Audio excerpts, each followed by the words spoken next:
If your neighborhood is still a mess from Gloria, you're not alone. Lois, the cleanup crews have been working around the clock, and this week News 55 found out just what they're up against. Engine 3 is going to handle. ES16K, C600, you copy, return to Station 1. Hours before Gloria hit, and all during the storm, police departments, fire departments, ambulance drivers scrambled to get people to shelters and to keep them safe. Ambulance has gone out several times this afternoon, and we have crews stationed at different locations, the reception centers, to take care of the people in the schools or the other reception centers. This is the Suffolk County Center for Emergency Preparedness in Yaphank. The operations room is underground, and Suffolk Police Inspector Philip McGuire explains many people work together to track the storm and to dispatch rescue crews where needed. It's emergency preparedness people, sheriff, Suffolk County Sheriff's Office. We have liaison with the state police and, of course, the Suffolk County Police Department.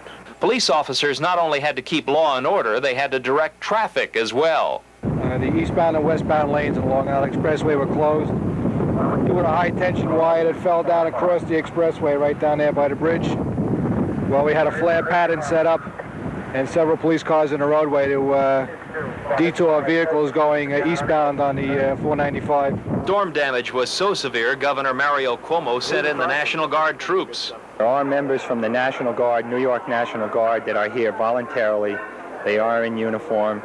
They've helped with unloading food, help with the ambulatory, and we're here to help as much as we can. Brookhaven town crews were out before, during, and after the storm, and Town Highway Superintendent Harold Malkmus says cleanup efforts were slow because workers were faced with dangerous power lines. Our specific problem now is to get the trees such as this cleared out of the way, but we need the okay from the lighting company that these wires are, in essence, not live. Town crews are still out working long hours, and they'll continue to do so until all the debris and tree limbs are removed from the roadways. Though the town had the main challenge of cleaning up the highways and the roads, each Long Islander had their own personal challenge. Now Joyce Hanley reports on how Gloria affected individuals as well as businesses. As if the home and property damage wasn't enough after the storm, many Long Islanders have had to deal with the loss of electricity, and for some that meant no food, water, life support machines, or medications.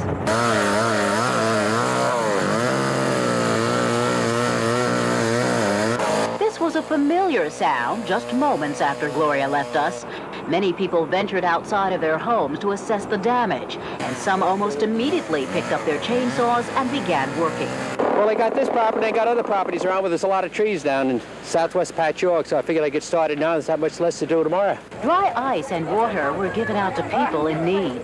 We're suffering, and we pay out a fortune. $400 a month utility bills. There's not much excuse for this. With no electric power, thousands of people scrambled to restaurants that were able to stay open because they used gas stoves. Business was booming at fast food chains like McDonald's. Some stores, though, took advantage of people. It is reported that many gasoline stations jacked up their prices. Suffolk County Executive Peter Cohallen sent an investigation crew out to check the offenders. Businesses selling chainsaws, generators, and lamp oil enjoyed crowds of people. But not every business was able to profit from Gloria. In fact, many local merchants lost thousands of dollars. There is an enormous economic cost of this storm, and surprisingly, it is not coming out of the property damage, although that was significant. It is coming out of the prolonged outages. An entire weekend was lost in a significant part of the island in terms of weekend retail, restaurant, entertainment activity. Instead of raking the money in, other businesses were shelling it out. Insurance agencies were swamped with phone calls from people wanting to know what they were covered for. We called in an emergency catastrophe team, so we started work at about 8 o'clock Saturday morning. We had claims personnel, full claims staff, which in this region is about 1,200 people, fully staffed on duty, working all day Saturday, Sunday, and right till today, of course. Ed Held, the underwriting manager for the Allstate Insurance Company, says Allstate sought help from adjusters across the country. We've been flying additional adjusters in from, well, I just spoke to a young lady from Utah, one from Dallas, and several from Atlanta. been flying them in from all over the country, and they're out right now adjusting our losses for us. And they are only a complement to our normal 1,200 claims employees we have here in the New York metropolitan area, though. So they're a backup team to help us in emergencies like this. After calling Allstate, Held said many people were happy to find out that their policy did cover for acts of God. A basic homeowner's policy covers the perils of windstorm, which is what caused this loss. And so most of the losses caused by the windstorm, if not all, are covered. Held says most of the claims were settled over the phone, but if you have a larger claim, you can expect an insurance adjuster to pay you a visit. If it's a fence knocked down, we either, through our knowledge of property and damage to property in the area, we know how much approximately it would cost to repair a fence, and we know what the contractors would charge. We might say, well, we can offer you this much money to go out and have it done, and if the person agrees to it, we send them a check.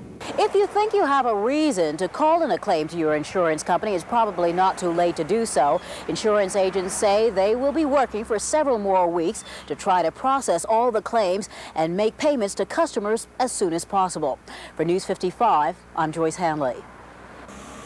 Long Islanders had to deal with the problems Gloria left behind her. But, Drew, the one question many people asked was, when will my electricity be back on? And for Loco, that wasn't an easy question to answer. Stay with us.